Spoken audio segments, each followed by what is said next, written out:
Honestly, guys, it's been a viral ride how the story started, and I was not expecting this ending. If you tell me after reading the first chapter how the story was going to end, I was not going to believe you.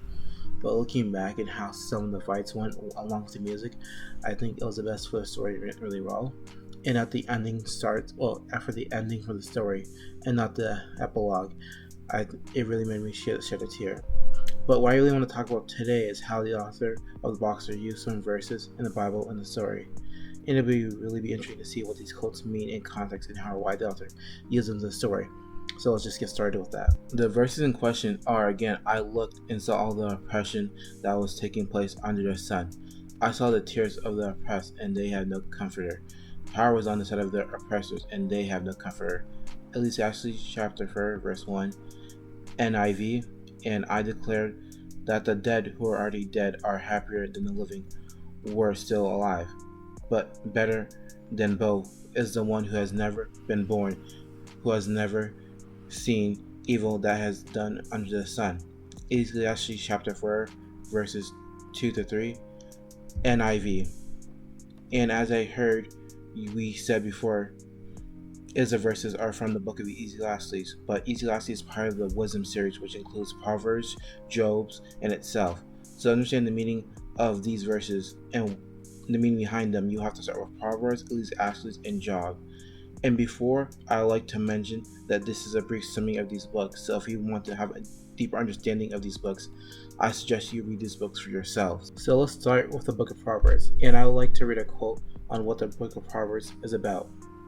And trust in the Lord with all our heart, and lead not unto our own understanding, in all our own ways submit to him, and he'll make your path straight. Proverbs chapter 3, verse 5 to 8, which means good things will happen to good people and bad things will happen to bad people, which is also present in the idea of Lady Wisdom, aka moral law, which is said all throughout this book.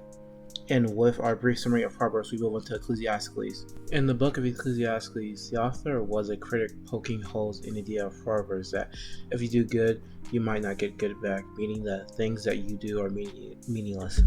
aka Hevel, a Hebrew word which translates to smoke and vapor, referring to when you get stuck in fog and can't get out. Referring to the verses shown in the Webtoons of Boxer, again I looked and saw oppression that was taking place under the sun. I saw the tears of the oppressed, and they had no comforter.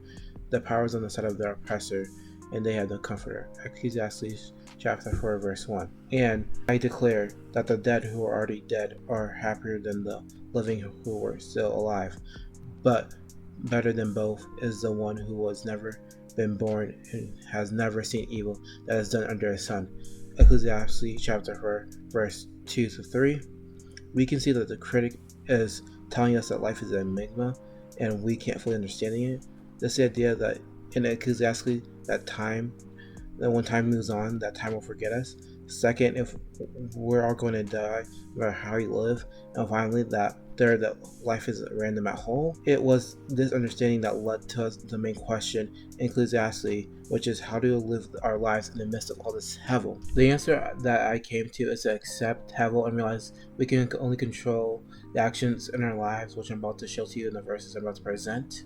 In Ecclesiastes chapter 3, verses 22, Ecclesiastes chapter 4, verses 9 to 12, and Ecclesiastes chapter 12, verses 11 to 14. It says, So I saw that there is nothing better for a person than to enjoy their work, because that is their lot. For who can bring them to see what will happen after them?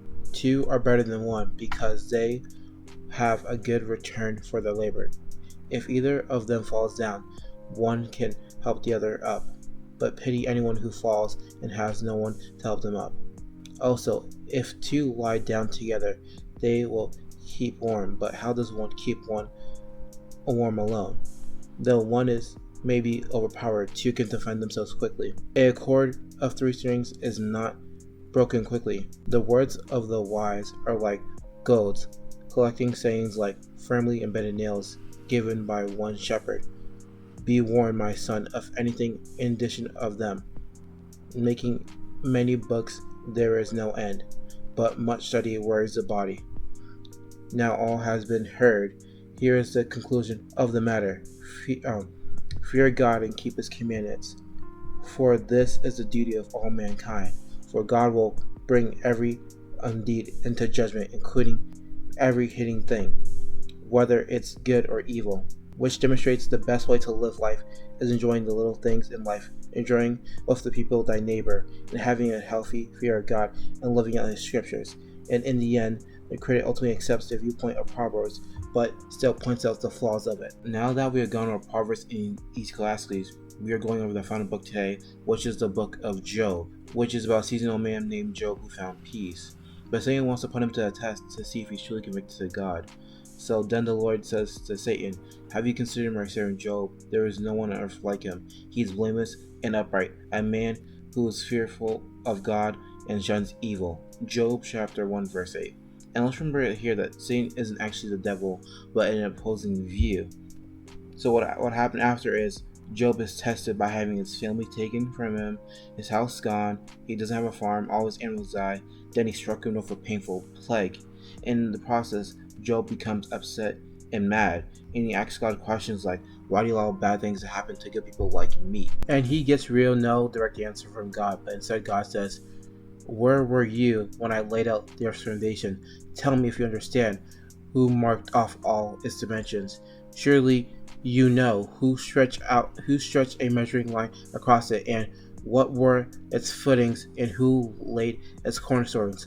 While the morning stars sang together, and all the angels shouted for joy, who shut up the seas behind the door, and made it burst forth from the womb?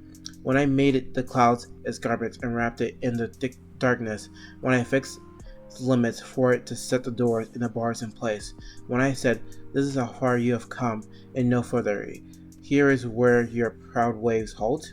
Have you ever given orders to the morning and shown the dawn in place?" Job chapter 38 verses 4 to 12. And from the point on, Job understands that some things are bigger than him, and because bad things happen to him doesn't mean he did anything wrong. So when bad things happen to Job or anyone else, the only best you can do is roll with it and believe in God, because some things are just bigger than you. Okay guys, so wrap up everything we just learned from the 3 books, Job, Proverbs, and Ecclesiastes, is the best way to live your life is to understand sometimes good things will happen to you by being good, and sometimes bad things will happen to you even though you're good at keeping your faith in God. This is demonstrated throughout the Webtoon, the Boxer Synopsis with Takeda Yuto. He lost his parents, his father, even being born with very uncoordinated with his movements, he was able to be the champion, but he lost that titleship. But in the end, he had a happy life. The Santiago brothers, who really didn't deserve any success in life, they really got made it out of any consequences. Aaron died, he was trying to do a good deed, ended up getting simply punished for that good deed. And Jean, Pierre, Emmanuel, who still for perfection, didn't rise, who we had around them and neglected them. And last, I found that the main character, Yu, who did not deserve all the suffering in his life, but in the end, he kept going, and in the end, he found happiness with Carmen at the orphanage. Before I end up this video, I kind of talk about how Kay, the coach in the series of Boxer, like after all the misfortune that happened to him, he made like the wrong choice of trying to make like a false god in you, thinking like it'll solve his problems and make him happy. Being it just only prolong his suffering, as you can see at the end of the series when he closed up his gym and just disappeared from the world. I just didn't know how to put that in the script, so I just want to put that here before leaving you guys off. Until then, next time, guys.